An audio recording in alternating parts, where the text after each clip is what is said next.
Ya, entonces partamos rezando un Padre Nuestro como de costumbre. Padre nuestro que estás en el cielo, santificado sea tu nombre, venga a nosotros tu reino, hágase tu voluntad en la tierra como en el cielo. Danos hoy nuestro pan de cada día, perdona nuestras ofensas como también nosotros perdonamos a los que nos ofenden. No nos dejes caer en la tentación y líbranos del mal. Bien, entonces en la versión de los apuntes que tienen ustedes estaríamos en la página 117.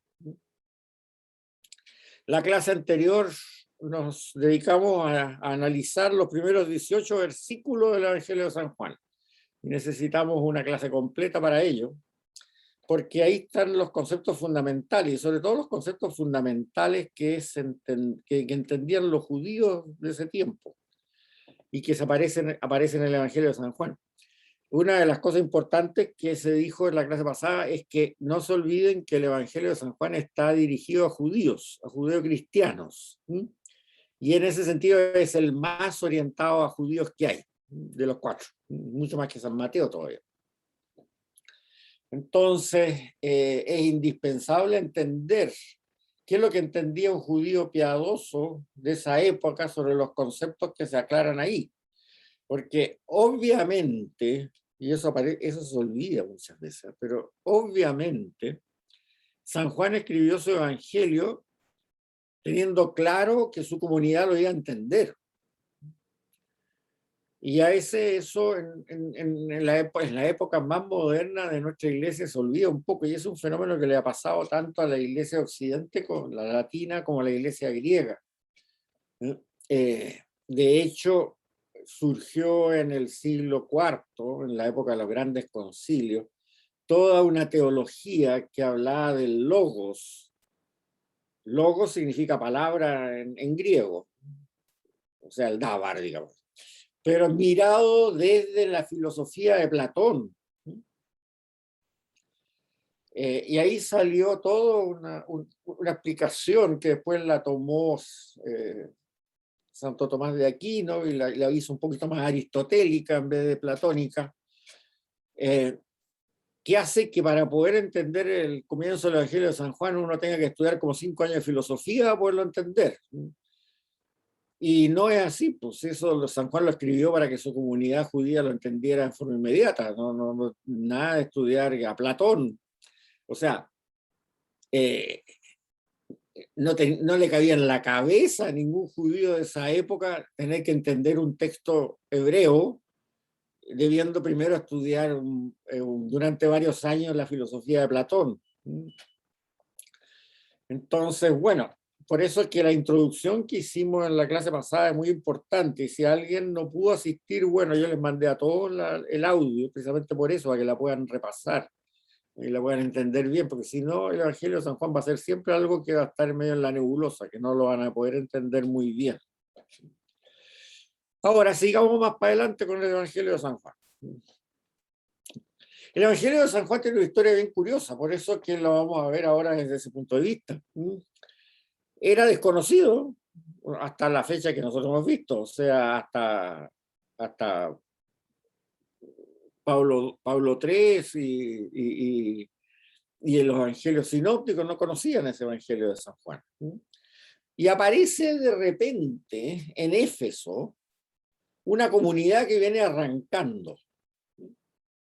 Y aparece esa comunidad en Éfeso por ahí por el año 80, 90, más o menos, incluso tirando más al 90 que para el 80, llevando un evangelio que era desconocido, evangelio redactado, escrito, ya, incompleto.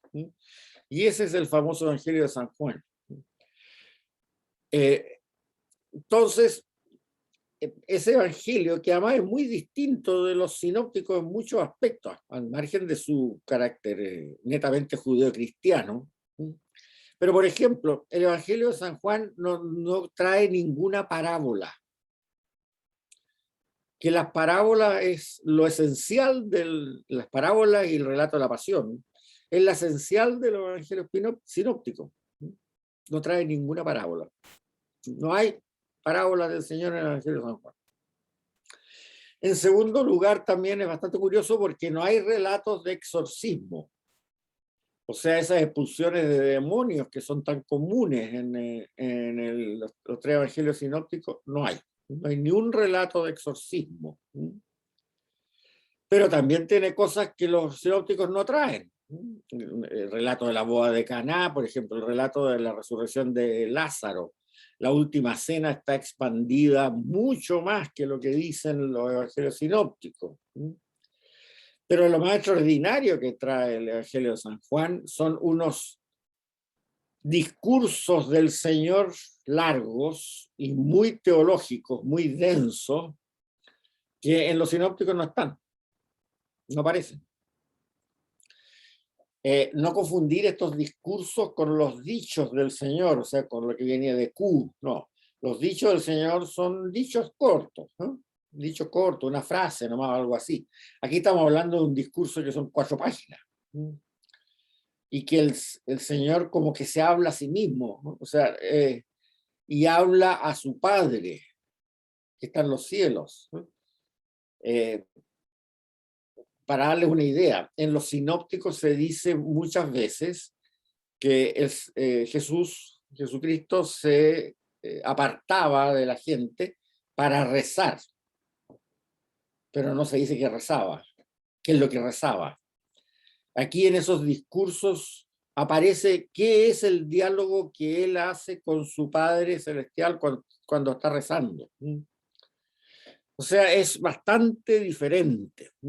Ahora, la primera cosa rara que tiene, pero no es tan rara también, por supuesto, porque se puede deducir, es que el nombre del autor no aparece en ninguna parte, sino que es el discípulo predilecto del Señor, el discípulo que Jesús amaba, el discípulo predilecto, el discípulo preferido del Señor. Y la tradición dice que es de San Juan, y hay tradición escrita bastante importante de eso, entre ellos de Papías y de toda esta gente que hemos hablado. Por lo tanto, no tenemos por qué dudar de eso. Ahora, eso igual que el Evangelio de Mateo y el Evangelio de Lucas, ¿no es cierto?, que tuvieron etapas en su redacción, en que tomaron, Mateo y Lucas tomaron de Q, tomaron de Marcos, qué sé yo. Y Mateo fue primero escrito en hebreo, después fue traducido al griego y el traductor le metió lo de Q, etcétera. Todo eso ya lo vimos. Bueno, también en el Evangelio de San Juan se pueden distinguir 2 etapas bastante claras en su redacción, y eso lo vamos a ver en esta clase, espero. La primera pregunta que nos tenemos que hacer, supongamos que nosotros estamos en Éfeso ahora, en el año 90, y vemos llegar a esta comunidad que no tenemos idea de dónde vienen, de judíos que vienen arrancando y que traen un evangelio.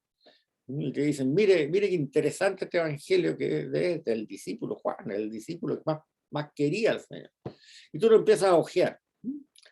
Entonces la primera pregunta que te haces, bueno, ¿dónde se escribió y cuál fue el objetivo que se escribiera? ¿Cuál era la comunidad de Juan?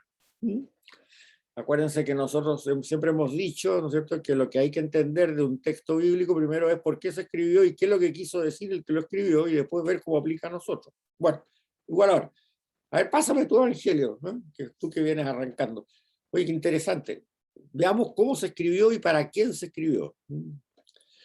Bueno, la primera cosa que te choca del Evangelio de San Juan con respecto a los sinópticos es que habla de los judíos como algo unitario. Los sinópticos nunca hablan de los judíos. Los sinópticos hablan de los fariseos, los herodianos, los saduceos, los maestros de la ley, qué sé yo, etc. Pero nunca los judíos como un pueblo unitario. Nunca los sinópticos hacen eso. En cambio, el Evangelio de San Juan es totalmente al revés. Siempre te habla de los judíos como algo unitario y como algo enemigo de la comunidad. Y eso es bien curioso, porque la comunidad eran puros judíos. Entonces, ahí hay algo que llama la atención. En los sinópticos ese problema no ocurre porque la comunidad de Mateo, por ejemplo, que también es un evangelio muy judío-cristiano, es su comunidad, los nombres, los apóstoles, qué sé yo, y sus enemigos son los fariseos, o son los maestros de la ley, o son los saduceos.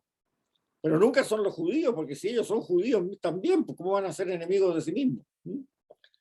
En cambio, en el Evangelio de San Juan no hay ese desglose de grupos enemigos dentro del judaísmo. Son todos los judíos unitariamente que están en contra. Y aquí hay un ejemplo bien claro, que se los leo. Se trata de el asunto de cuando el Señor le da la vista al ciego de nacimiento. Y por supuesto lo hacen un día sábado, entonces ahí empieza el problema. Entonces llevaron ante los fariseos el que había sido ciego. Era sábado el día que Jesús hizo el barro y le abrió los ojos. Los fariseos le preguntaron otra vez cómo había recobrado la vista. Le respondió: me aplicó barro a los ojos, me lavé y ahora veo. Algunos fariseos le dijeron: ese hombre no viene de parte de Dios porque no observa el sábado. Otros decían: ¿cómo puede un pecador hacer tales milagros?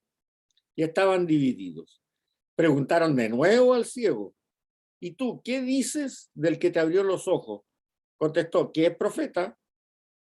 Los judíos no terminaban de creer que había sido ciego y había recobrado la vista. Así que llamaron a los padres del que había recobrado la vista, o sea, el pobre ciego, y le preguntaron: ¿es este su hijo, el que ustedes dicen que nació ciego? ¿Cómo es que ahora ve? Se pensaron que los padres estaban engañando y para pedir limosna lo hacían pasar por ciego, pero el cabrito veía perfectamente bien. Contestaron sus padres: sabemos que este es nuestro hijo, que nació ciego, pero cómo es que ahora ve, no lo sabemos. ¿Quién le abrió los ojos? No lo sabemos. Pregúntenle a él, que es mayor de edad y puede dar razón de sí mismo. Y ahora es la frase clave. Sus padres dijeron esto por temor a los judíos. Y ellos eran judíos. Porque los judíos ya habían decidido que quien lo confesara como Mesías sería expulsado de la sinagoga. Por eso dijeron los padres que tenía edad suficiente y que le preguntaran a él. Bueno, los padres se lavan las manos como Pilatos aquí, así, ¿eh? O sea, está clarito, ¿eh? También estaban sumamente asustados. ¿Y por qué estaban asustados? Porque los judíos ya habían decidido que quien lo confesara como Mesías sería expulsado de la sinagoga. O sea, ahí está la palabra clave. Ya había una especie de excomunión en ese momento dentro del judaísmo a quienes aceptaran a Jesús de Nazaret como el Mesías de Israel. Entonces ahí se nota claramente, a pesar de que la comunidad era toda de judíos y los padres del ciego y el mismo ciego eran judíos, se habla de los judíos como algo unitario y algo enemigo, que ya estaba decidido que los iban a excomulgar, o sea, expulsar de la sinagoga, hoy día diríamos la comunión. Excomulgar si confesaban de que Jesús de Nazaret era el Mesías, había sido el Mesías de Israel. Ahora, eso también tiene interés que lo entendamos bien, porque algo que ya les he explicado, pero que se le echa la culpa a este evangelio de ser antisemita. No es antisemita, porque pasa lo siguiente. En esa época, en Israel, había 3 regiones. De norte a sur era Galilea, en el centro estaba Samaria, y más al sur estaba Judea. Judea tenía por capital Jerusalén, Samaria tenía por capital la ciudad de Samaria, y Galilea no tenía ciudad capital, nada. Ahora, todos los habitantes de esas 3 regiones eran judíos, va a decir descendientes de Abraham. ¿Ya? Y los habitantes de Judea, en hebreo se llamaban con una palabra distinta al judío, que no ha fructificado ni en griego, que fue el idioma en que se escribió este evangelio, ni en los idiomas modernos. Pero que en inglés se usa bastante la palabra judeanos, para los de Judea.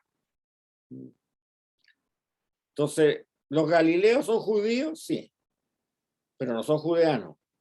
¿Los de Samaria son judíos? Sí, son judíos, pero no son judeanos. Y los judeanos son los judíos de Judea, los que están en la región sur, capital Jerusalén. Por lo tanto, en el Evangelio de San Juan, como está escrito en griego, y no hay esta distinción de palabras que ahora se empieza a usar bien, que son distintas en hebreo y que se empieza a usar bien en algunos idiomas como inglés también.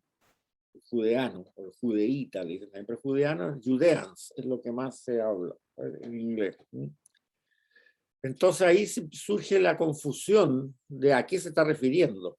Y en general el enemigo en el Evangelio de San Juan es el judeano, no el judío, es el judeano. Porque eran la aristocracia religiosa que vivía en Jerusalén, que era el que manejaba la sinagoga, eran los que manejaban la sinagoga, el templo, qué sé yo, y que habían empezado ya a pensar en excomulgar a los judeocristianos. Y hay un ejemplo sumamente claro, por ejemplo, que yo se lo puse en la página 118, cuando expliqué esto, Juan 7, capítulo 7, versículo 1. Después de algún tiempo, decía, Jesús andaba por Galilea, evitaba estar en Judea, porque los judíos buscaban ocasión para matarlo. Obviamente ahí, cuando se habla de los judíos buscaban la ocasión para matarlo, se refiere claramente a los judeanos, porque ¿para qué se había ir a Galilea si en Galilea también habían judíos que los querían matar? No, pues los judíos de Galilea no lo querían matar. Lo que los querían matar eran los judíos de Judea, ¿vale? Es decir, los judeanos. Entonces ahí hay que entender bien por el contexto a qué se refiere. Ahora, una buena Biblia, siempre nota al pie de página lo aclara, en cada caso. Después de algún tiempo, Jesús andaba en Galilea, evitaba estar en Judea porque los judíos buscaban ocasión para matarlo. Ahí está claro que son los judeanos, porque los judíos de Galilea no lo querían matar, pues, y por eso se fue a Galilea. Por eso es que hay que entender bien, y es una buena explicación que ustedes tienen que tener en la cabeza si alguien le dice, bueno, es que el Evangelio de San Juan es antisemita. No, no, no es antisemita, es anti-autoridad judía, eso sí, pero no antisemita. Ahora, si ustedes van a los documentos de Qumran, van a encontrar el mismo problema. O sea, la comunidad de Qumran, que es una comunidad que se tuvo que exiliar de Jerusalén, porque las trataron de herejes también. En su biblioteca van a encontrar el mismo problema. Y nadie dice que sean antisemitas. O sea, cuando hablan del odio al judío, se refieren al odio, la comunidad Qumran se habla porque ellos eran todos judíos, habla de la molestia frente a las autoridades de Judea, o sea, el judaísmo.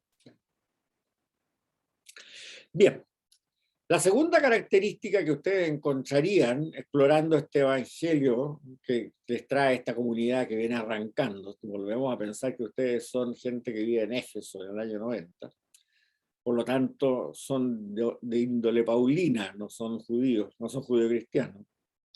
La segunda cosa es que el evangelista no es que retrotraiga a la época de Jesús lo que le ocurre a la comunidad de la época de la reacción del evangelio, como puse yo.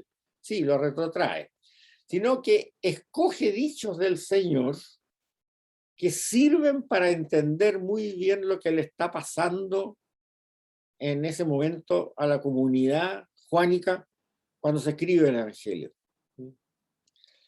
Eso de la expulsión de las sinagogas, por ejemplo, no ocurrió en la época del Señor, pero el Señor se ha dicho, y lo dice en el Evangelio de San Juan, dichos del Señor que dicen, llegará un momento en que lo expulsarán de las sinagogas. Y esa frase solamente la recuerda San Juan, y la dice multitud de veces. ¿Por qué? Porque en el momento que se escribe el Evangelio de San Juan, ya los están expulsando de las sinagogas. Entonces dice San Juan, ve, Jesús ya lo había dicho, llegará un momento en que ustedes lo expulsarán de las sinagogas. En cambio, los evangelios sinópticos que no vivieron ese fenómeno, no ponen con tanta frecuencia esa frase. No digo que no la pongan nunca, a lo mejor la ponen una vez, no me acuerdo, pero no es el tópico a fondo. En cambio, para San Juan sí es el tópico a fondo. Recordar que el Señor ya había dicho, llegará un momento que ustedes los expulsarán de la sinagoga. O sea, llegará un momento que ustedes no los reconocerán como judíos por seguirme a mí, los excomulgarán. Y eso permite un poco también saber dónde fue la comunidad que escribió este evangelio. O sea, en qué lugar, más o menos por esa época, después del año 70, indiscutiblemente, y antes del año 90, que es cuando empieza a aparecer este evangelio en Éfeso, ¿qué comunidad tenían los judíos tal poder todavía, después del año 70, cuando ya los romanos habían destruido Jerusalén y su templo? ¿Qué comunidad todavía tenía tal poder como para hacer eso, como poder excomulgar a los judio-cristianos y tener el control sobre las sinagogas como para poder hacerlo de esa manera? Bueno, y eso los historiadores se han preocupado de averiguarlo. Y obviamente no fue en Éfeso, porque en Éfeso la comunidad judía era pequeñísima, ¿no? Éfeso una ciudad griega por donde la miren, o sea, no tenía ninguna posibilidad. Pero sí había un lugar. Si ustedes van a la página 119, hay un mapa. Y eso es donde ahí dice, más o menos en el centro arriba, Gaulanítide, Traconítide. Gaulanítide, Traconítide. Era la única parte donde ocurría eso. O sea, Gaulanítide, ahí vienen las alturas de Golán, que ustedes por el diario la deben leer bastante a menudo. Ahí gobernaba un gobernador, ¿no?, que era de una familia samaris, que dice, y que en la época del año 70, y que era emparentado con un nieto de Herodes, Agripa II, y que con muy buen ojo político, pero muy traidor a su patria, peleó por los romanos en la conquista de Jerusalén del año 70. Para conservar el pellejo y para conservar la pega, obviamente, eso está claro, ¿cierto? Entonces los romanos lo dejaron, le dieron las gracias y le dijeron, ya usted siga gobernador aquí en nombre nuestro, pero límpieme el asunto, que no vaya a haber nunca más revoluciones acá. Entonces, es la única parte donde se puede haber generado esta comunidad juánica, tal como la muestra el Evangelio en la época. O sea, en la época en que ahí se hizo una persecución feroz de todo lo que no era el judaísmo de tipo fariseo, para evitar las revueltas, precisamente, porque los romanos tenían bien claro que el problema en Israel y Jerusalén, que ameritaba tal tremendo castigo como lo vimos nosotros, eran las revueltas religiosas. Entonces ahí este emparentado con Agripa II, de la familia Samaris, se dedicó a hacer una limpieza religiosa y étnica sumamente fuerte. Y para eso se usó el mecanismo de la expulsión de la sinagoga. ¿Por qué? Yo ya lo conversé cuando lo vimos en San Pablo, pero bueno recordarlo. Cuando Pompeyo conquista Palestina, Israel, territorios para Roma, y después su sucesor es Julio César. Julio César, que era muy inteligente, y Pompeyo también, por supuesto, se da cuenta de que el problema que va a tener siempre con Israel va a ser religioso. Israel es la única colonia romana del planeta que es monoteísta. Y es monoteísta exclusivista. Entonces nunca va a adorar al emperador, ni nunca va a adorar a los dioses locales, etcétera, etcétera, etcétera. El politeísmo no es exclusivista, No es que yo adoro mis dioses y me peleo contigo porque tú adoras a otros dioses distintos. No, yo adoro los míos, tú adoras los tuyos, y que bueno, y cuando nos juntemos adoremos a todos juntos, da lo mismo. Si ustedes se recuerdan la historia de Jonás, ahí lo muestra bien claro.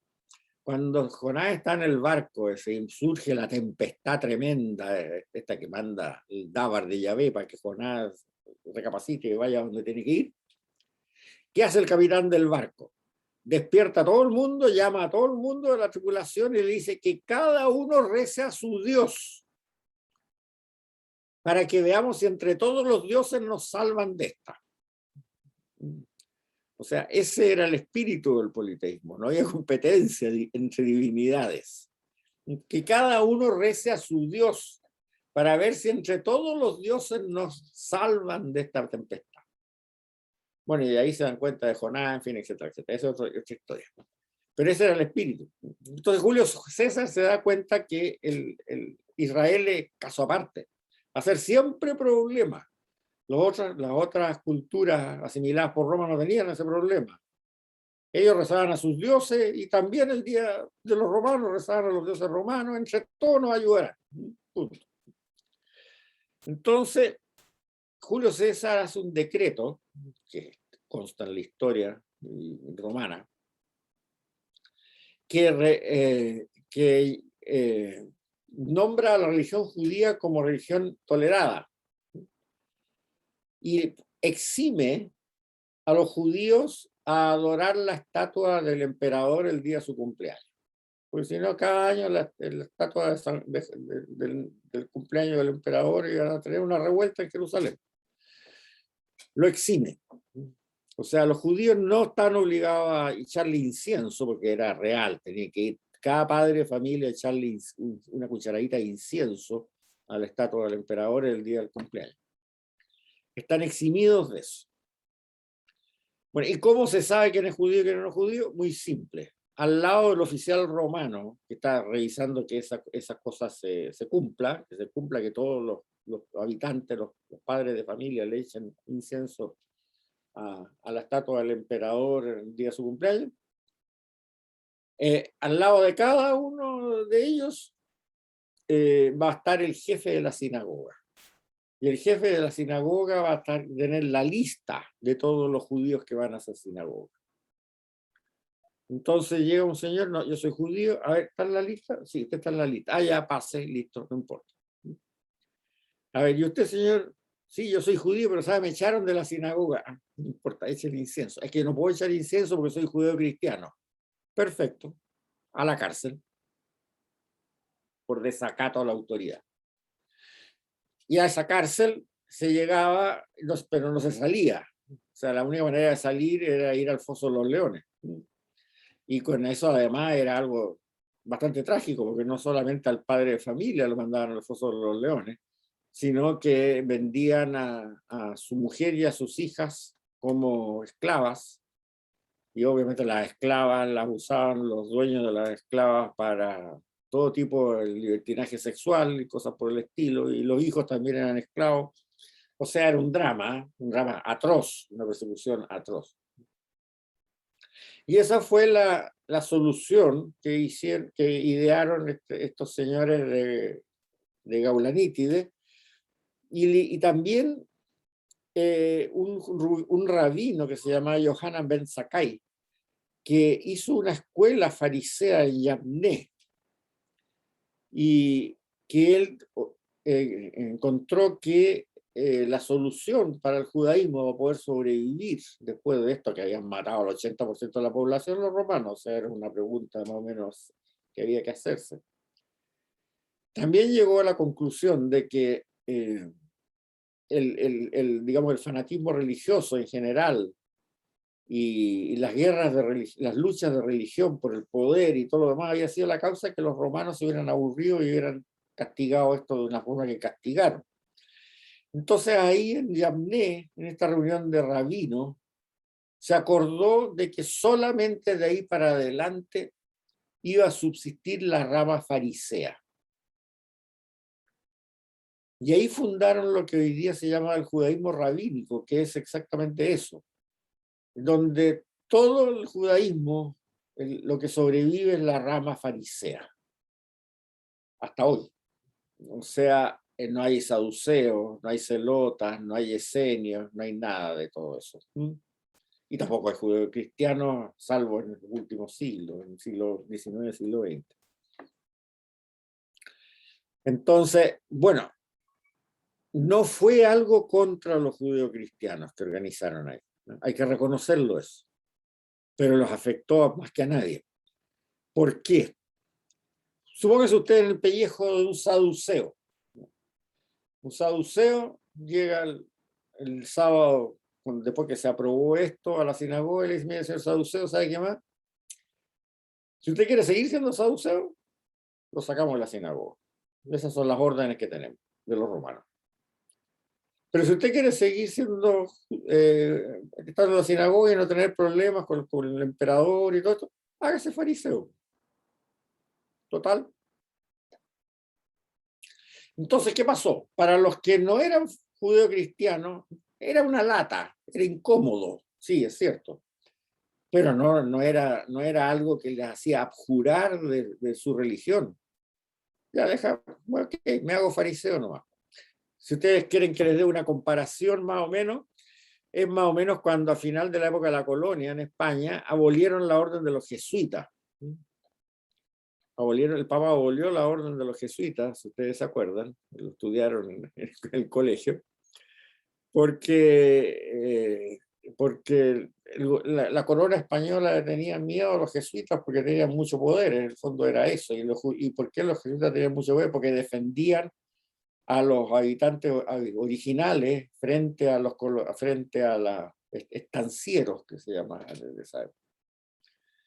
Entonces presionaban al Papa para que suprimiera la orden de los jesuitas. Ya, pero no, los sacerdotes jesuitas no fueron excomulgados, no podían ser jesuitas nomás. Entonces, ¿qué le pasó a los jesuitas en ese momento? Bueno, unos se hicieron franciscanos, otros se hicieron curas de parroquia, otros se hicieron dominicos. Me han dicho que lata, pierdo mi comunidad, es cierto, es incómodo, molesto, una lata, pero bueno, no te cuesta el pescuezo. O sea, te harás franciscano, te harás dominico, te harás cura de parroquia, fin, da lo mismo, pero no podéis ir siguiendo jesuita. Bueno, lo mismo le pasó a estos saduceos, esenios, celotas, de todos los que habían ahí. ¿Quieres no tener problema? Hazte fariseo y enseña a tu hijo en la escuela farisea. Perfecto, ya, qué lata, pero en fin, ok. Con eso conservo mi estatus de judío, puedo circular por todo el Imperio Romano, no tengo ningún problema y sigo adorando a Yahvé. Pero para el judío cristiano no era así. Porque el judío cristiano le decían: ya, este fariseo. Sí, pero si me hago fariseo, tengo que dejar de decir que Jesús de Nazaret es el Mesías de Israel. Claro. Entonces, ahí el problema era mucho más grave. O sea, esta medida que no fue orientada en contra de los judeocristianos y que desde el punto de vista del judaísmo era beneficiosa, porque permitía sobrevivir al grueso del judaísmo, sin embargo, para el judeocristianismo resultó catastrófica, realmente catastrófica. Pero es interesante saberla.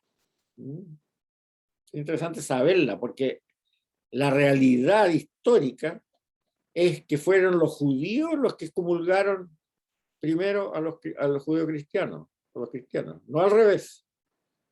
O sea, la revancha de los cristianos después, 300 años después, fue atroz, eso sí, y fue culposa, sí, y fue criminal en muchos casos, sí, pero los que iniciaron la guerra, los que iniciaron la discusión, para no decir la guerra, fue el judaísmo oficial, el judaísmo rabínico. Con mala intención, no. Yo creo que ni se dieron cuenta, porque el judeocristianismo había sido tan destruido en la época del año 70 por los romanos, que han dicho que son 4 gatos, ¿por qué no se hacen fariseos? No sean tontitos, háganse fariseos, ya. digan que Jesús de Nazaret fue un profeta. Hasta ahí le aguantamos, ¿ah? Que es un profeta, como Isaías, como Jeremías, como, ok, no hay problema, hasta ahí sí. Pero el Mesías de Israel no. Y aquí hay varios testimonios de eso.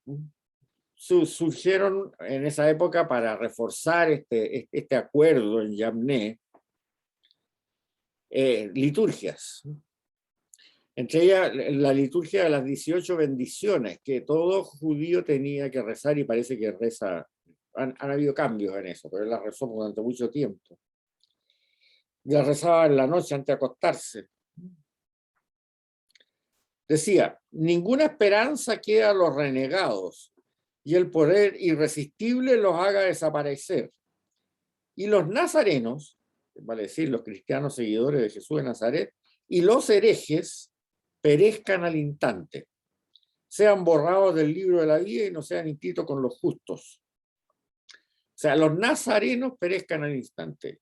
Y eso es algo que tenía que rezar todo judío antes de ir a acostarse. O sea, si era nazareno, tenía que decir que tenía que perecer al instante el mismo. O sea, no. Y los herejes en ese momento pasaron a ser herejes los saduceos, los esenios, los celotas y todas las otras familias judías, religiosas judías que no eran fariseos. Perezcan al instante. Y hay literatura rabínica de esa época. Miren lo que dice. No se les vende a los minim ni se les compra. No se les vende a los herejes ni se les compra. No se negocia con ellos. No se les enseña a sus hijos ningún oficio ni se permite que curen, o sea, devuelvan la salud a posesiones ni a personas. O sea, todos estos herejes que no hayan querido pasar a ser fariseos, algunos saduceos recalcitrantes serían, no sé. No se les puede vender, ni comprar, ni negociar, ni enseñarles ningún oficio a los hijos, ni sanar a personas. No hay que hacer negocios con los herejes ni dejarse curar con ellos, ni siquiera para prolongar la vida una hora. A los paganos no hay que favorecerlos, pero tampoco hay que perseguirlos. Pero a los herejes no hay que favorecerlos y hay que perseguirlos. O sea, ahí es donde empezó. Y eso lo pueden ver ustedes en la página 120, les puse la nota abajo al pie de página, donde pueden ver una documentación bien clara hecha por un historiador judío contemporáneo, actual, de hoy. Hay un libro que se llama El Talmud y los orígenes del cristianismo, publicado por un señor Daniel Jaffe, doctor en historia de las religiones y profesor de la Universidad de Bar Ilan en Israel. Y un libro que está en castellano. La editorial es de Cleve Bruber, editado el 2009. Ahí está todo explicado esta época. Que por supuesto, muchas veces no está no es muy conocida. Ahora, evidentemente que en ese momento no se les pasó por la mente a Yohanan Ben Zakkai y al grupo de Yavne que negoció con los romanos esto, que se podía dar vuelta a la tortilla. O sea, pensaron que esto era algo esencial para la supervivencia, que había que acabar con saduceos, con celotas, con esenios, y con esos poquititos que ahí andan medio locos diciendo que Jesús de Nazaret era el Mesías, para poder subsistir como pueblo judío, como pueblo de Israel. Pero la revancha llegó atroz en el año 313, cuando Constantino decretó la libertad religiosa. En realidad Constantino nunca decretó la conversión de Roma al cristianismo. Eso fue Teodosio, 100 años después, en el 400 y algo. Constantino lo único que hizo es que se convirtió en su lecho de muerte, eso sí, y reconocer la libertad religiosa. O sea, el Estado no se iba a preocupar de cuál era la religión de los súbditos. Eso era la... Por lo tanto, que ha derogado todo esto de la adoración al emperador y todas las cosas. Pero la revancha llegó. O sea, el judaísmo estaba muy convencido en el momento de Yamné, que eso fue por el año 90, de que efectivamente Dios le había garantizado la supervivencia al pueblo de Israel, pero no se había dado cuenta que también Dios le había garantizado la supervivencia a la iglesia. Y el problema es que ahí la iglesia, después la revancha fue atroz y fue muy poco cristiana, digamos. O sea, si uno lee, por ejemplo, escritos de principios del siglo V, o sea, el año 400 y algo, como Ambrosio, escrito de San Ambrosio, de Juan Crisóstomo, San Juan Crisóstomo, que son doctores de la iglesia declarados los dos, y escritos contra los judíos que han escrito, pero que son atroces, atroces, o sea, de un odio, pero parido. Y bueno, esas cosas también no se saben mucho ahora, porque ese tipo de escritos normalmente no se reeditan, ¿eh?, dentro de la iglesia, pero que se escribieron, se escribieron. O sea, hoy día no se canoniza a un postulante a santo que escriba cosas semejantes. Y de hecho ha ocurrido. Se han parado canonizaciones o beatificaciones, porque los paran antes, cuando se analizan los escritos de candidatos que pueden haber sido muy piadosos, pero es que escribieron barbaridades, porque barbaridades de odio, ¿sí? Así de los asesinos, qué sé yo, y cosas por el estilo. Y Juan 23 tuvo que cambiar la liturgia de Semana Santa, que hablaba de los pérfidos judíos, asesinos de Cristo, el pueblo judío. Y no se trataba del pueblo judío de esa época, el pueblo judío de ese momento también. O sea, los judíos eran herederos de asesinato, los judíos de la época de San Juan 23 y para atrás, digamos. Cosa que la iglesia tiene bien claro que los pecados son personales, pues no son colectivos y menos que afecten a los descendientes después de 20 siglos. Así que ahí, bueno, y aparecieron la Inquisición, las quemas de judíos, los pogroms en Oriente. Aquí en Chile se quemaron varios judíos, entre ellos uno de Concepción, que lo llevaron a Lima y lo quemaron en la plaza pública por ser judío. Y lo peor es que lo delataron sus hermanas, que eran monjas, que era judío que practicaba su religión en forma oculta. Sus propias hermanas lo delataron a la Inquisición. La Inquisición lo tomó preso. Y era a fines del 1700, 1780, 1790, por ahí. Y lo llevaron a Lima y lo tuvieron preso como 10 años en una cárcel, muerto de hambre, y al final lo quemaron, vivo, en la plaza. Bien, bueno, esa es la historia y eso es lo que refleja un poco el Evangelio de San Juan. O sea, el Evangelio de San Juan se nota una comunidad de judeocristianos que había sido pulsada en las sinagogas, como decimos antes, con esa consecuencia, y que seguramente ahí murió San Juan. Eso es lo más probable, ya lo vamos a ver un poco más adelante. O sea, San Juan nunca llegó a Éfeso, pero que la comunidad arrancó y llegó a Éfeso, donde pasó desapercibida frente a la autoridad romana, seguramente, puesto que era una ciudad griega que ya tenía cristianos, pues, de origen pagano. ¿Se acuérdense que Éfeso era el centro de actividad de San Pablo? San Pablo desde Éfeso viajaba, y eso se los dije cuando dije San Pablo. ¿Se acuerdan que les dije? Acuérdense bien de que San Pablo escribió esta carta desde Éfeso, les decía yo. Acuérdense bien, bueno, por esto.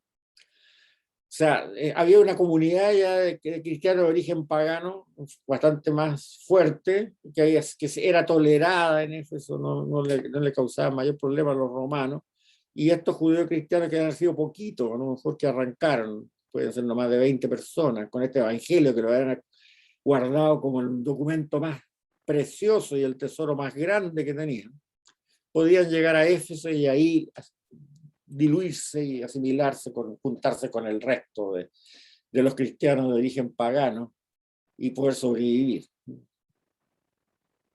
Entonces, eso se desprende claramente conociendo la historia de la zona y conociendo el Evangelio. Por eso que les digo, o sea, el mismo Evangelio nos dice cómo era la comunidad en la cual se creó. Ahora, si analizamos más a fondo el Evangelio todavía y sigamos penetrando en él, vemos que hay varias etapas de gente que se fue incorporando a esta comunidad. La comunidad de San Juan, la comunidad juánica, como se dice. Al principio eran seguidores de Juan Bautista que se pasaron de la comunidad de Juan a la comunidad de Jesús. Y entre ellos seguramente estaba San Juan o el discípulo amado, como lo llamamos, como se llama ahí, el discípulo predilecto. Y eso incluso lo atestiguan los propios sinópticos, los evangelios sinópticos. ¿Se acuerdan cuando dedujimos lo de Q? Lo veíamos, ¿no? Bautista mandó a preguntarle a Jesús, ¿eres tú el que ha de venir o tenemos que esperar otro? Y Jesús le contestó, cuéntenle a Juan lo que ustedes ven, los ciegos ven, los sordos nos oyen, bla, bla, bla. Bueno, ahí está claro. O sea, partió con una comunidad de discípulos del Bautista que seguramente después del asesinato del Bautista se pasaron a la comunidad de Jesús. Después se agregaron judíos, seguramente que hablaban griego, probablemente, pero que tenían que venían de Samaria, o sea, tenían una idea antitemplo, porque ahí se nota el rencor antitemplo, o sea, en el Evangelio. Han nacido muchos samaritanos. El relato de la mujer samaritana también aparece ahí, qué sé yo, etcétera. La del pozo. Entonces, se nota un samaritanismo fuerte en el Evangelio de San Juan. Y ahí se crea una imagen de Jesús en el Evangelio, se refleja una imagen de Jesús en el Evangelio, que es de un mesianismo distinto del que había en Israel en esa época. Para el Evangelio de Juan, la imagen del Mesías del pasado es Moisés, no es David.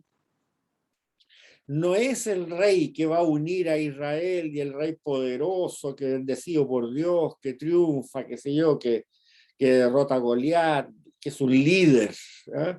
Pero de tipo más bien con bastante carácter político. En cambio, la imagen del Mesías que se proyecta en el Evangelio de San Juan, la imagen de Jesús, ¿no? Es más bien parecida a Moisés.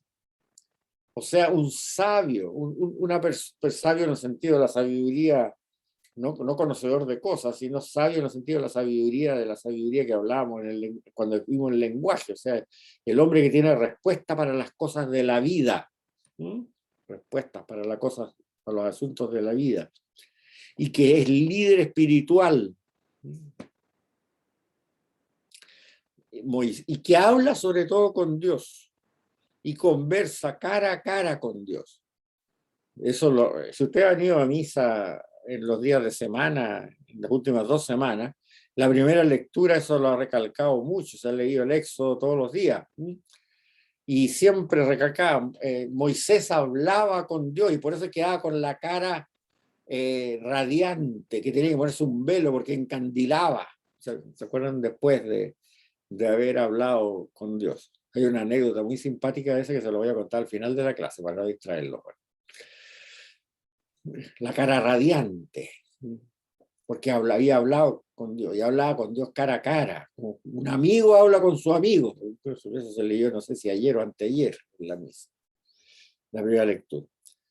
Y de ahí, por eso que también aquí aparecen esos tremendos discursos que vamos a leer ahora, algunos de ellos, del Señor, en que Jesús habla con Dios Padre de cara a cara, intercambio, y largo. Por eso que también el Evangelio de San Juan no habla del nacimiento en Belén, no habla de la descendencia de David, nada. ¿Y por qué? Porque no le interesa. No busquemos teorías conspirativas ahí que entre algunos ateos militantes hablan de que no lo puso porque no era cierto. No, no lo pone. ¿Por qué? Porque no le interesa. A Mateo le interesaba mucho que nació en Belén. ¿Por qué? Que tenía que demostrar que era el Mesías que descendía de David. ¿Por qué? Porque las profecías del Antiguo Testamento decían que el Mesías iba a ser descendiente de David. Entonces, para soportar esa cosa, tiene que analizar bien el detalle y por qué nació en David, siendo que vivía en Nazaret. Pero como a San Juan no le interesa demostrar nada con respecto al origen davídico del Mesías, porque considera que es un error. Bueno, piensen ustedes que es después del año 70 que lo escribe, o sea, cuando ya habían sido destruidas todas las experiencias militares de Israel. Entonces, omite sencillamente eso. No habla de la genealogía humana, no le interesa que descienda David. Y no habla del nacimiento en Belén, porque no le interesa que naciera en Belén. En cambio, ¿de qué genealogía habla? Y ahí leemos el comienzo del Evangelio de San Juan. La única genealogía que le interesa a San Juan es la genealogía divina de Jesús de Nazaret. Y por eso que empieza su Evangelio, al igual que Mateo lo empieza con la genealogía humana de Jesús, él la empieza con la genealogía divina. En el principio existía el Dábar de Yahvé, y el Dábar de Yahvé era Dios, y el Dábar de Yahvé estaba junto a Dios. Y el Dábar de Yahvé se hizo carne y habitó entre nosotros, y yo lo vi. Y estuve con él 3 años.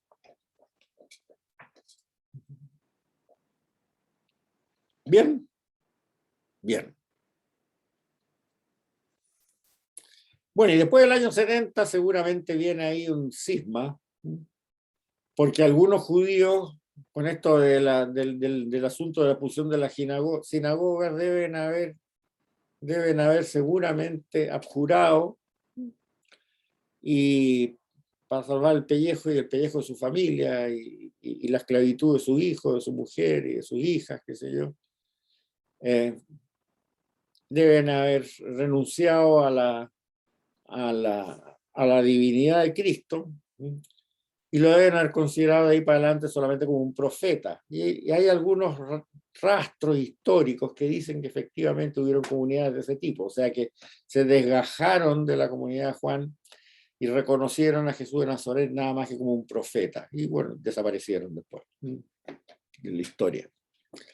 Y la parte que resistió, que ha sido muy pequeñita, a lo mejor, como digo, no más de 20 personas pueden haber sido, no sé, decidieron arrancar. Y ahí llegaron a Éfeso, con ese nuevo evangelio.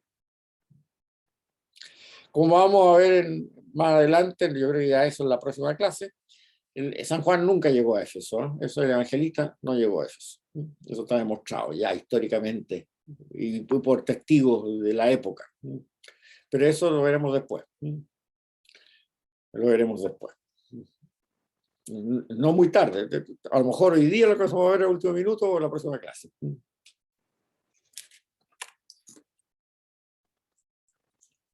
Y entonces, veamos ahora aspectos, vamos a la página 121, veamos aspectos de la teología del Evangelio de San Juan. Bueno, la cosa más importante, Jesús es un ser preexistente desde la anterior a la creación y de carácter divino. Obviamente no explica con el detalle de naturaleza humana, naturaleza divina, porque los judíos no se preocupaban de esos términos filosóficos, pero está claro, ya lo vimos en la clase pasada y no hay ni una duda al respecto. Hay varias cosas, por ejemplo, cuando él dice, Dios no envió a su Hijo al mundo para juzgar al mundo, sino para que el mundo se salve por medio de él. O sea, esa es la misión de la encarnación. No vino a juzgar al mundo, sino para que el mundo se salve por medio de él. ¿Y cómo se salva? Mostrando la revelación hasta el final, la revelación del misterio de Dios. ¿Y cómo la resumen? La resumen mismo en una sola frase. Si ustedes quieren resumirlo en una sola frase, Juan 14, 6. Les dice Jesús, yo soy el camino, la verdad y la vida. Nadie va al Padre sino por mí. Ese es el resumen de toda la revelación que viene desde la época de Abraham hasta la época de él, explicada por Jesús mismo en el Evangelio de San Juan. Yo soy el camino, la verdad y la vida. ¿El camino qué significa? Bueno, si ustedes quieren llegar al Padre, tienen que ver lo que yo hago y hacer exactamente igual. Sigan mi camino, ¿no? Como el guía en una expedición a la montaña, al Everest. ¿Qué es lo que pasa? El guía va adelante y les dice a los que vienen detrás, sigan mi huella. Bueno, aquí es lo mismo. Yo soy el camino. Sigan mi huella. Si ustedes quieren llegar arriba, eso es lo que tienen que hacer. Sigan mi huella. ¿Y por qué? Porque yo soy la verdad. Que yo soy parte o emanación de Yahvé, llámalo como ustedes quieran. Y por lo tanto es la verdad absoluta, porque Yahvé no va a mentir. Y la vida también. La vida en el sentido del que no siga este camino va condenado a la muerte, pero a la muerte, no la muerte física, sino a la muerte en el sentido de el alejamiento total de la comunión con Yahvé. Y por eso mandó su hijo al mundo, no para juzgarlo, sino para que se salve por medio de él. Veamos otras que lo reafirman. Yo tengo un testimonio más valioso que el de Juan Bautista. Las obras que mi Padre me encargó hacer y que yo hago atestiguan de mí que el Padre me ha enviado. También el Padre que me envió da testimonio de mí. Por eso es que el Evangelio habla mucho, mas no habla de milagros, habla de signos. Las traducciones a veces lo ponen milagro, pero en realidad el término griego que usa son signos. O sea, cuando él hace un milagro es para testimoniar que el Padre lo ha enviado. Y por eso que si ustedes se fijan en la frase que leímos antes, cuando el ciego nacimiento, los fariseos en realidad se dan cuenta de esto, porque dicen, ¿cómo puede ser que un pecador porque hace estas cosas el día sábado, haga estos signos o estos milagros?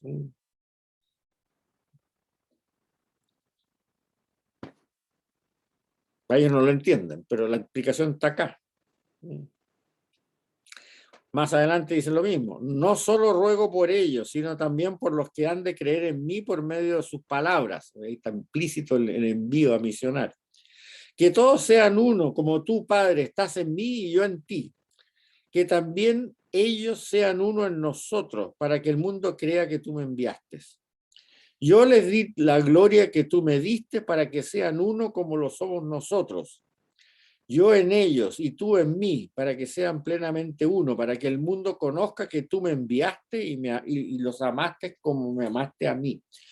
Aquí ya se nota, si ustedes se fijan bien esto, el temor que tiene Juan al escribir estas frases del Señor, de que con estas persecuciones atroces, de que tienen que abjurar de Jesús para poder conservar la vida y que no manden a sus mujeres de la familia como esclavas, prostitutas, que se las prostituyan, etc. El temor que impregna todo este evangelio ya se nota del cisma. O sea, si usted hay una frase que está implícita, aunque no lo diga nunca, San Juan es, no vayan a apostatar, no vayan a apostatar. Porque solo el camino, la verdad y la vida viene por Jesucristo. Y ustedes si apostatan van a ir a la muerte. No va. Este evangelio no se escribió como los sinópticos para convertir a otros. Por eso es que es medio difícil de entender. Sino el objetivo de este evangelio es que los ya conversos no apostaten. Por eso que si ustedes lo miran bien y lo entienden bien, este evangelio es extraordinario para las épocas que estamos viviendo, en que todos los católicos que vivían hace 20 años, 30 años, 40 años están apostatando, la gran mayoría. Este evangelio se escribió para que ya los convertidos no apostaten. no tanto para que se conviertan paganos. Bien, la segunda característica de la teología juánica es que Jesús es el dueño de su destino. A él no le hacen cosas raras. Él acepta que se las hagan. Jesús sabía lo que iba a hacer. Y cuando están en la última cena, le dice a Judas Iscariote, lo que vas a hacer, ya hazlo enseguida. O sea, él le da permiso, entre comillas, para que vaya a delatarlo y lo venda por 30 monedas de plata. Veamos el caso del prendimiento de Jesús. Esto no se los puse, pero ustedes lo conocen.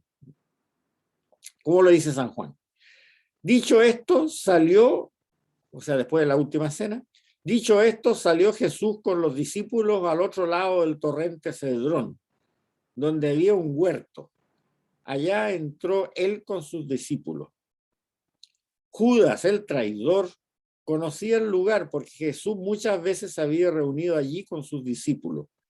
Entonces Judas tomó un destacamento y algunos empleados de los sumos sacerdotes y los fariseos y se dirigió allá con antorchas, linternas y armas. Fíjense que aquí dice claramente algo que dijimos allá cuando hablamos de los sinópticos. ¿Cuántos eran los que chillaban en contra de Jesús? Tomó un destacamento de algunos soldados y empleados de los sumos sacerdotes. Esas eran las multitudes que gritaban, que eran en total unos 20 pelagatos, y no más, no caben más en el lugar donde juzgaron al Señor.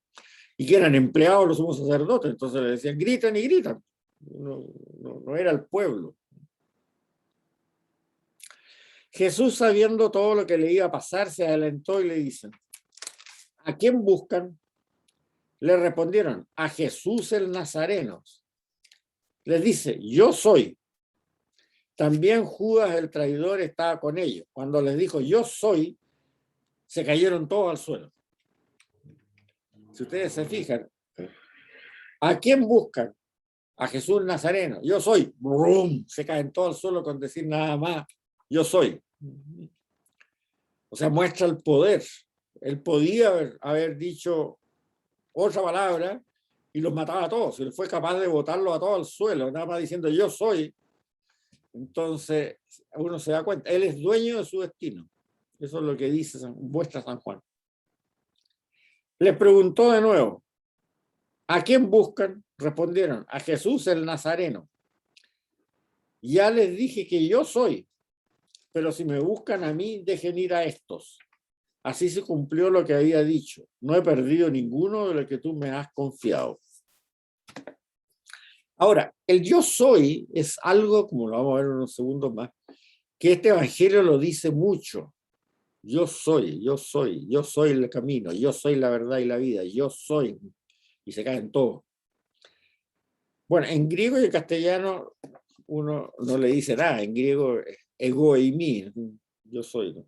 Pero en hebreo, que fue esto pronunciado, dice mucho, porque es el nombre de Dios. Yahvé significa yo soy.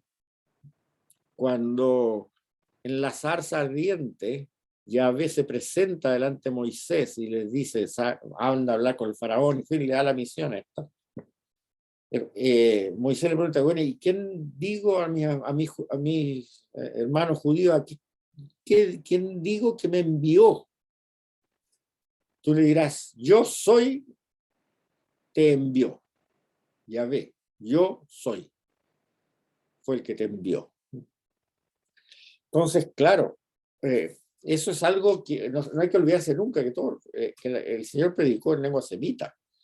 Y el yo soy lo dice en muchas partes, también lo dice en los sinópticos, pero aquí esa frase se dice con mucho peso siempre en el Evangelio de San Juan. El yo soy. Y eso tiene que decir, Yahvé es la verdad y la vida. Yo. Yahvé el camino. Yo soy. De hecho, los judíos piadosos nunca dicen yo soy, porque es nombrar el nombre de Dios en vano, que es el segundo mandamiento, que está prohibido. Cuando está escrito en la Biblia, yo soy Yahvé, él lee Adonai, un judío que lea la Biblia, que predique, que sea Adonai. ¿Y qué significa Adonai? El Señor. No usa el término yo soy. O sea, hablando en términos así simpáticos, simples, nunca un judío piadoso va a decir yo soy del Colo-Colo. No, no, no. Va a decir a mí me gusta el Colo-Colo.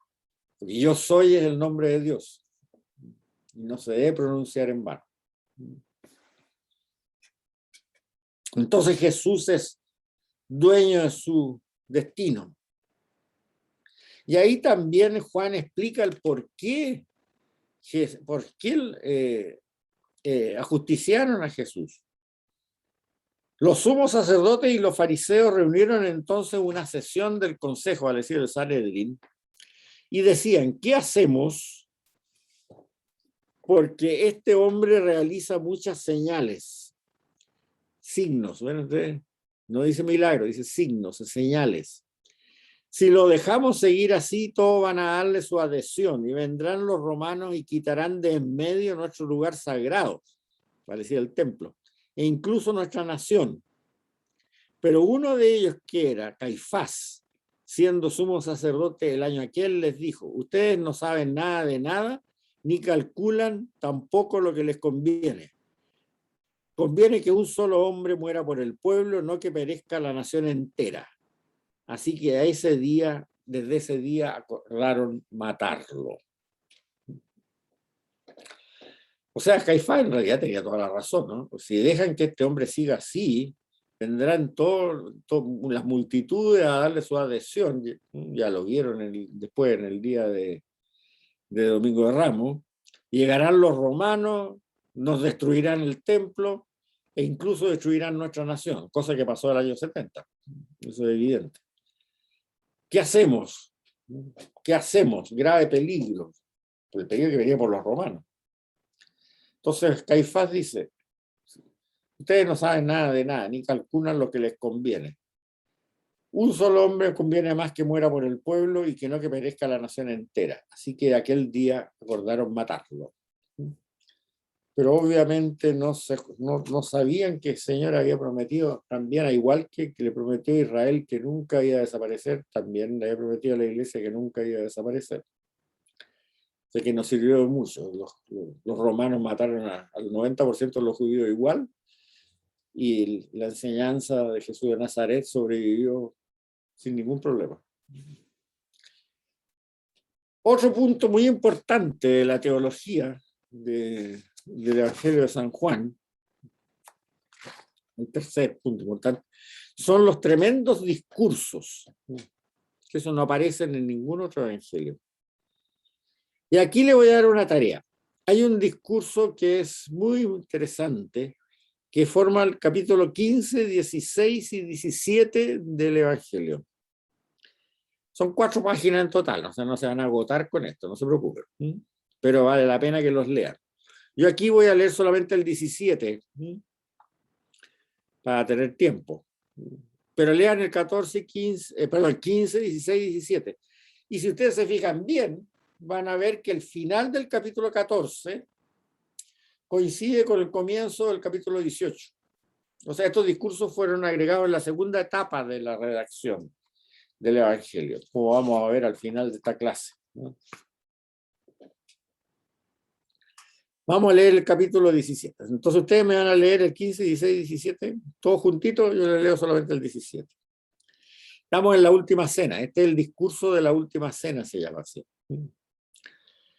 Así habló Jesús. Después levantando la vista al cielo, dijo, Padre, ha llegado la hora, da gloria a tu Hijo para que tu Hijo te dé gloria, ya que le has dado autoridad sobre todos los hombres para que dé vida eterna, ¿cuánto les has confiado? El camino, la verdad y la vida.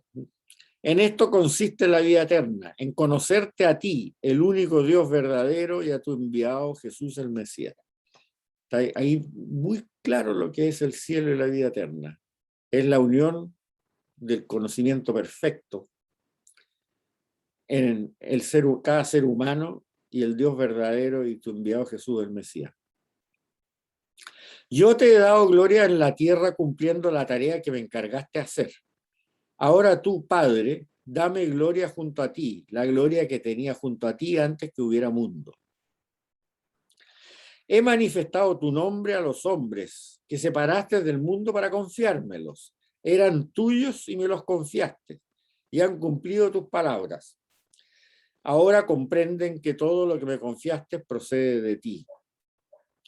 Las palabras que tú me comunicaste, yo se las comuniqué. Ellos las recibieron y las comprendieron realmente que vine de tu parte y han creído que tú me enviaste. Yo ruego por ellos, no ruego por el mundo, sino por los que me has confiado, pues son tuyos. Todo lo mío es tuyo y todo lo tuyo es mío. En ellos se revela mi gloria. Yo no estoy en el mundo, mientras que ellos están en el mundo. Yo voy hacia ti, Padre Santo. Cuida en tu nombre a los que me diste para que sean uno como nosotros. Mientras estaba con ellos, yo guardaba en tu nombre los que me diste, los custodié y no se perdió ninguno de ellos, excepto el de la perdición, Judas, para cumplimiento de la Escritura.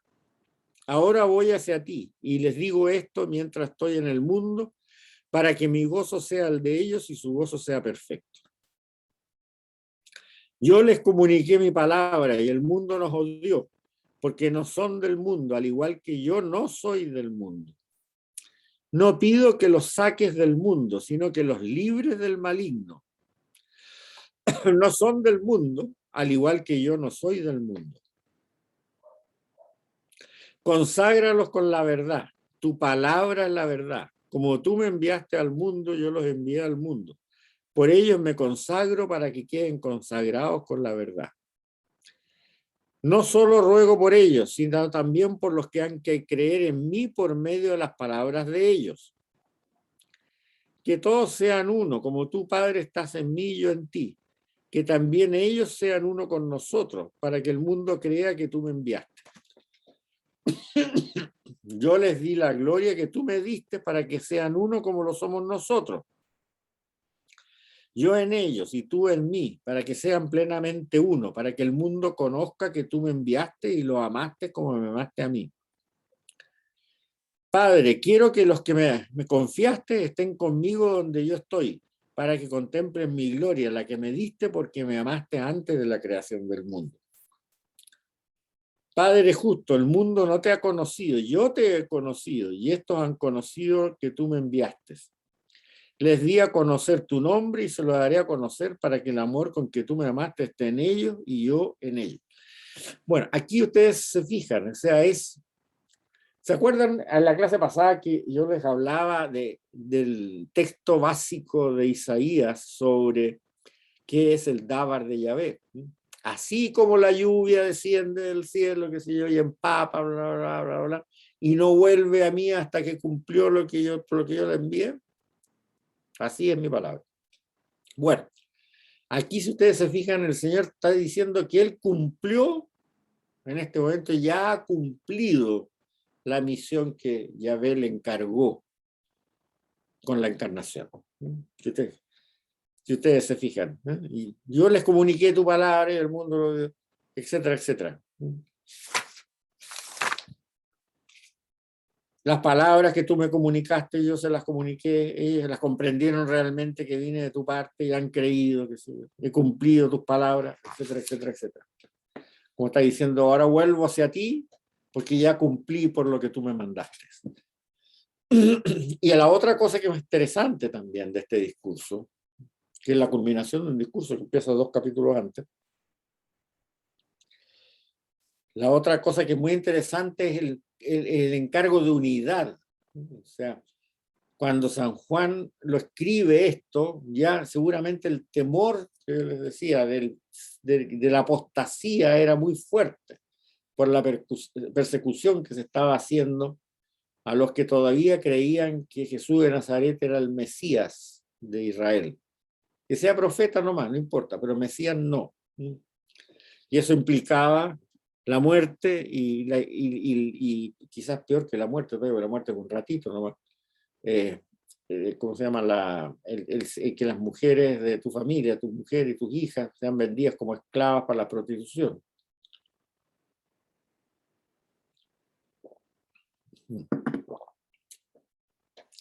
Bien. Otra cosa, otra característica importante es la... ¿Qué número vamos? 1, 2, 3, 4, la quinta sería entonces. Bueno. Es que obviamente el Evangelio, como se escribe después del año 70 y en su reacción que nos, redacción que nos ha llegado en 2 etapas por lo menos, es cercano al 90, ¿no? La visión que se da de la misión de Cristo está iluminada por Pentecostés. Eso está clarísimo, ¿no? Aquí, ¿no? O sea, es lo que alguien preguntaba y con lo que hablábamos, creo que era el querigma, ¿se acuerda? Es iluminar toda la revelación desde la época de Abraham en adelante a la luz de lo que se entendió en Pentecostés. O sea, está clarísimo que aquí ya se entendió toda la escritura desde Abraham en adelante de acuerdo a la revelación hecha por Jesucristo y iluminada por el Espíritu Santo en Pentecostés. Y aquí hay una cosa bien simpática. ¿Cómo relatan en la parábola de la oveja perdida Mateo y Juan, si ustedes las comparan, que son 2 evangelios judeocristianos? Miren, veamos qué es lo que dice Mateo. ¿Qué les parece? Supongamos que un hombre tiene 100 ovejas y se le extravía una. ¿No dejará las 99 en el monte para ir a buscar la extraviada? Y si llega a encontrarla, le aseguro que se alegrará más por ella que por las 99 no extraviadas. Del mismo modo, el Padre del Cielo no quiere que se le pierda ninguno de estos pequeños. Eso es lo que dice San Mateo. Vemos lo que dice San Juan sobre la parábola de las ovejas. Les aseguro, el que no entra por la puerta del corral de las ovejas, sino saltando por otra parte, es un ladrón y un asaltante. El que entra por la puerta es el pastor del rebaño. El cuidador le abre, las ovejas oyen la voz, él llama a las suyas por su nombre y las saca. Cuando ha sacado a todas las suyas, camina delante de ella y las ovejas le siguen porque reconocen su voz. A un extraño no le siguen, sino que se escapan de él porque no reconocen la voz de los extraños. Esta es la parábola que Jesús les propuso, pero ellos no entendieron a qué se refería. Entonces les habló otra vez. Les aseguro que yo soy la puerta del rebaño. Yo soy, ya ve, yo. Todos los que vinieron antes de mí eran ladrones y asaltantes, pero a las ovejas no los escucharon. Yo soy la puerta. Quien entra por mí se salvará, podrá entrar y salir a encontrar pasto. El ladrón no viene más que a robar, a matar y destrozar. Yo vine para que tengan vida y tengan en abundancia. Yo soy el buen pastor. El buen pastor da su vida por las ovejas. El asalariado, que no es pastor ni dueño de las ovejas, cuando ve venir al lobo, escapa abandonando las ovejas y el lobo las arrebata y las dispersa. Como es asalariado, no le importan las ovejas. Yo soy el buen pastor, conozco a mis ovejas y ellas me conocen a mí. Como el Padre me conoce y yo conozco al Padre y doy la vida por las ovejas. Tengo otras ovejas que no pertenecen a este corral. A esas tengo que guiarla para que escuchen mi voz y se forme un solo rebaño con un solo pastor.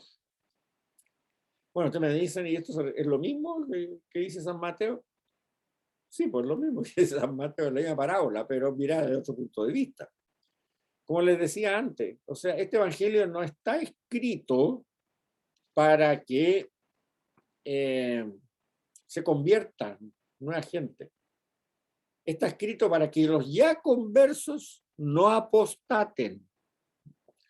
Entonces, no es el interés de San Juan contar la parábola como la comenta Mateo, porque ya la sabían los destinatarios de este evangelio. Ya la sabían, ya la habían oído.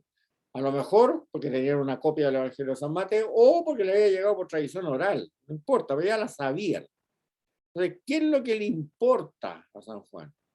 A San Juan lo único que le importa es que su rebaño no apostate, no se vaya donde los falsos pastores que dicen que Jesús no era el Mesías, no es el Hijo de Dios, no era el Dávar de Yahvé encarnado, sino que un simple profeta, un ser humano muy corriente. No, no vayan para ese camino.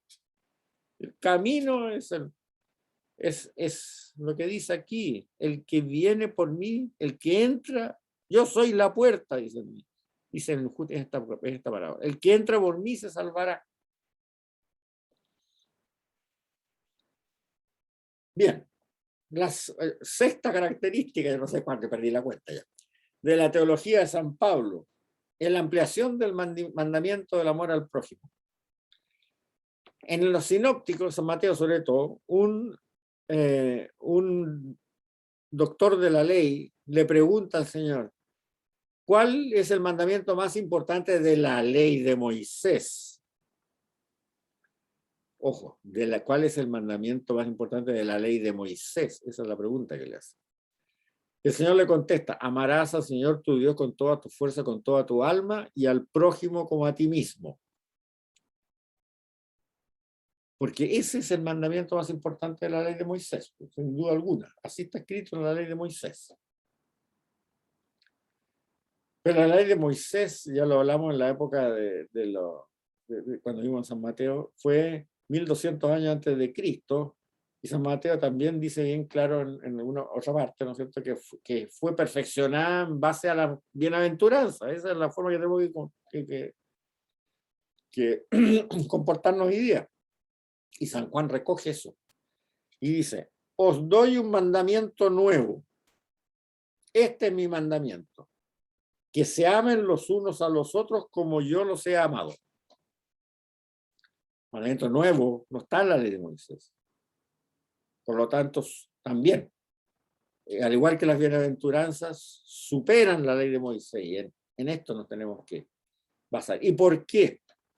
Por una razón muy simple. Porque en la ley de Moisés se dice, amarás al prójimo como a ti mismo. Pero hay mucha gente que se tiene un amor egoísta a sí mismo y un amor narcisista a sí mismo.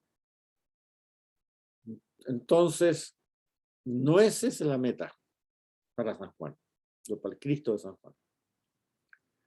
Porque si tú tienes un amor narcisista de ti mismo y un amor egoísta de ti mismo, también vas a tener un amor narcisista y egoísta con el prójimo.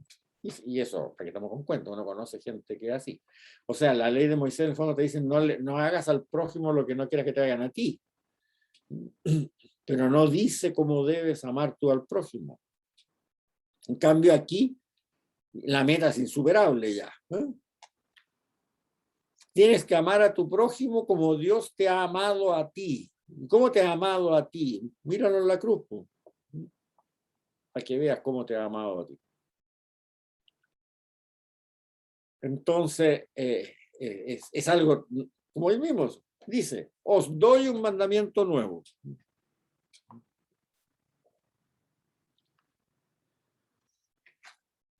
Bien, sigamos. Otra característica de la teología del Evangelio de San Juan. ¿Cuál es la misión y el mesianismo de Cristo? Seguimos la página 124. Porque yo no hablé por mi cuenta. El Padre que me envió me encarga lo que debo decir y hablar. Y sé que su encargo es la vida eterna. Lo que yo digo, lo digo como me ha dicho el Padre. Tanto amó Dios al mundo que entregó a su Hijo único para que quien crea en él no muera, sino que tenga vida eterna. Dios no envió a su Hijo al mundo para juzgar al mundo, sino para que el mundo se salve por medio de él. El que cree en él no es juzgado. El que no cree ya está juzgado por no creer en el Hijo único de Dios. El juicio consiste en esto, que la luz vino al mundo y los hombres prefirieron la tiniebla a la luz. Y es que sus acciones eran malas. Quien obra mal detesta la luz y no se acerca a la luz para que no delate sus acciones. En cambio, el que obra conforme a la verdad se acerca a la luz para que Dios vea claramente que todo lo hace de acuerdo con la voluntad de Dios. Yo soy el camino, la verdad y la vida. Bueno, aquí tienen todo esto que hemos hablado, estos discursos, se dan cuenta ustedes que el mesianismo que habla San Juan es totalmente distinto del mesianismo davídico, sino que está pensando un poco en la relación entre Moisés y Dios. Otro elemento importante es la temática del Cordero. Y eso abarca a toda la escuela juánica, o sea, tanto el Evangelio, las 3 cartas, como el Apocalipsis. Juan Bautista, por ejemplo, aclama al Señor como el Cordero de Dios que quita el pecado del mundo. Y eso es un poco el judío que escuchaba este evangelio, esta predicación evangélica, tenía claro que se estaba refiriendo al Cordero Pascual. Por eso es que siempre San Juan hace una similitud del martirio de Jesús con el martirio del Cordero Pascual. O sea, ya no hay que sacrificar más corderos en la Pascua, por lo tanto, olvídense si se destruyó el templo, no tiene ninguna importancia. El sacrificio de Cristo que ocurrió en la ceremonia de Pascua es efectivamente la última Pascua sacrificial de ese tipo. No hay más. Y por eso que también habla mucho San Juan de que no se rompió ningún hueso de Cristo en la cruz, porque también en las órdenes que dio Yahvé a Moisés de cómo hacer la Pascua, era que no debían quebrarse ninguno de los huesos del Cordero Pascual. En fin, ahí hay varias imágenes que ustedes pueden ver si analizan el tema. El dualismo. El dualismo es muy importante, o sea, habla siempre en términos de contraste, los hijos de la luz, los hijos de las tinieblas, etcétera, etcétera. Es muy simbólico en este sentido. Y eso es bastante parecido también a lo mismo que hablaban, el mismo lenguaje que usaban la gente de Qumran. O sea, ahí se nota un poco de interculturación. Los hijos del demonio eran los hijos de las tinieblas, los hijos de la luz eran la comunidad juánica, etc.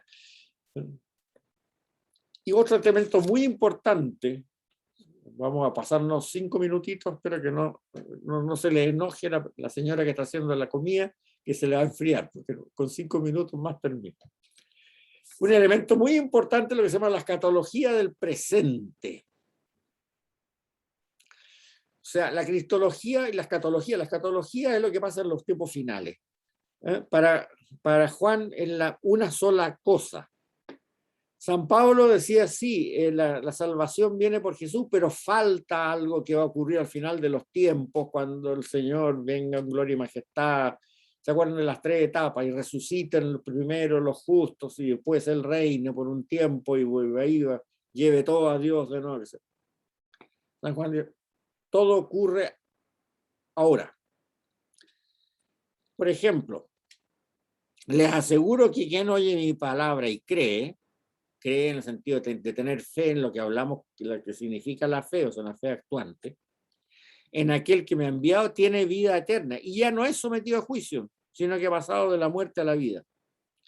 Les aseguro que se acerca la hora, y ya ha llegado, en que los muertos oirán la voz del Hijo de Dios y los que la oigan vivirán.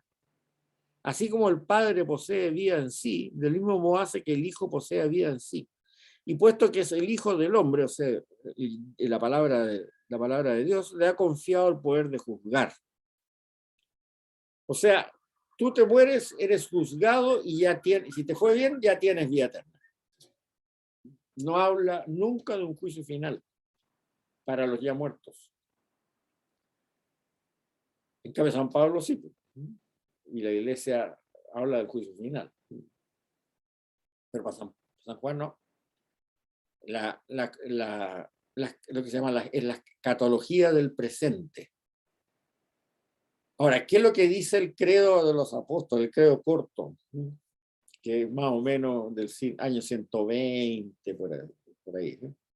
Dice, y Jesús vendrá a juzgar a los vivos y a los muertos. Eso es lo que dice nuestra iglesia. Y si ustedes se fijan muy sabiamente, nos dice cuándo. Jesús juzgará a los vivos y a los muertos. Y vendrá a juzgar a los vivos y a los muertos. Su reino no tendrá fin. Pero no dice cuándo. y muy sabiamente, porque en la época del año 120, más o menos, que cuando se hizo el credo corto, el que rezamos hoy día en las misas, los días domingos, se habían dado cuenta de esta cosa, de esta diferencia. San Pablo dice que va a haber un juicio final y que vamos a resucitar todos en el último día. Que sí. San Juan no dice que no vayamos a resucitar todos en el último día. Sí, dice que sí, que vamos a resucitar en algún momento. Porque dice, les aseguro que se acerca la hora y ya ha llegado en que los muertos oirán la voz del Hijo de Dios y los que la oigan vivirán. Y el que oye mi palabra y la cree, aquel que me ha enviado tiene vida, y no es sometido a juicio, sino que ya ha pasado de la muerte a la vida. O sea, tú te moriste con una fe actuante y pasaste de la muerte a la vida. Ahora, esa dicotomía que la iglesia primitiva en el año 120 se abstuvo de discernir muy sabiamente, si ustedes me preguntan mi opinión, yo creo que en el fondo la iglesia en la práctica le ha dado la razón a San Juan. Por una razón muy simple. Porque si estuviéramos todos dependiendo de un juicio final, la iglesia no podría canonizar a nadie. Porque recién ahí se va a saber el juicio final. Desde el momento que está canonizando a gente que todavía no ha llegado al juicio final y que por lo tanto está certificando que esa persona está en el paraíso con Dios en este momento, quiere decir que tácitamente le está dando la razón a San Juan frente a San Pablo. Ahora, eso es mi opinión personal nomás, no me acusen a la Inquisición, por favor. Pero yo creo que tiene lógica, si no, ¿cómo podría canonizar a alguien? Bien, sigamos. Asuntos relativos a la historia relatada. Con esto vamos a terminar, que es el último punto. El Evangelio de San Juan, que se considera, cuando no se había estudiado muy bien todavía esto, yo les digo que en los últimos 100 años se ha avanzado mucho en los estudios filológicos, históricos, arqueológicos y todo esto sobre la Biblia, se consideraba que era un evangelio espiritual, pero que no se le creía mucho lo que contaba, los hechos mismos. Pero no es así. Fíjense que eran muchas cosas que hay pequeñas discrepancias históricas entre el Evangelio de San Juan y el Evangelio y los sinópticos. Se piensa hoy día que el que tenía la razón era San Juan. Por ejemplo, en los sinópticos se relata solo un viaje del Señor a Jerusalén durante su vida pública, el que ocurre al término de su actividad en Galilea. En Juan se relatan 3 viajes a Jerusalén. En el Evangelio de Juan, durante la tercera vez, el Señor permanece en Jerusalén 1 año y medio hasta su muerte, mientras que en los sinópticos su muerte ocurre 1 semana después de su llegada a dicha ciudad. Parece bastante más lógico el enfoque que le da San Juan, por algunos detalles históricos que por ahí se ven. La muerte del Señor, según San Juan, tuvo lugar el 14 del mes de Nisan. Sin embargo, para Marcos tuvo lugar al día siguiente, el 15 del mes de Nisan. Y parece ser que efectivamente tiene más lógica la idea del 14. Ahora, para San Marcos el 15 y Lucas y Mateo le copiaron. También hay exclusivismo y exclusiones. El milagro del vino en Caná, la conversación con Nicodemo, el relato referente a la mujer samaritana en el pozo ese, el lavatorio de los pies a los discípulos y la resurrección de Lázaro aparecen solamente en el Evangelio de Juan. Faltan en este Evangelio, sin embargo, las parábolas, las curaciones de leprosos, las actividades de Jesús como exorcista y el relato mismo del bautizo en el Jordán, que ya vimos por qué no lo ponía. Es evidente que el evangelista Juan seleccionó aquellos hechos de la vida del Señor que consideró más importante de acuerdo a su punto de vista, criterio de selección que difirió en algunos casos el de los autores de los evangelios sinópticos. Pero no es que sea menos riguroso que ellos en el detalle geográfico, el detalle histórico. Es mucho más riguroso que seguramente lo que se creía que eran los sinópticos. O sea, eso que el Señor haya estado varias veces en Jerusalén parece bastante obvio. Que me haya estado una sola vez y una sola semanita no parece tan obvio. Bien, entonces vamos a llegar hasta ahí. Vamos a llegar hasta ahí. Tarea entonces repasar hasta la página 126 inclusive y leer el capítulo 15, 16 y 17, el gran discurso ese. Es muy importante para poderlo entender bien. Cualquier pregunta, porque no es fácil este evangelio, me lo pueden hacer por email. Si alguien quiere la grabación en audio, que me la pida. Y además yo la pongo el video en YouTube, normalmente después de revisarla. Así que encantado. Vamos a ver si hicieron alguna pregunta.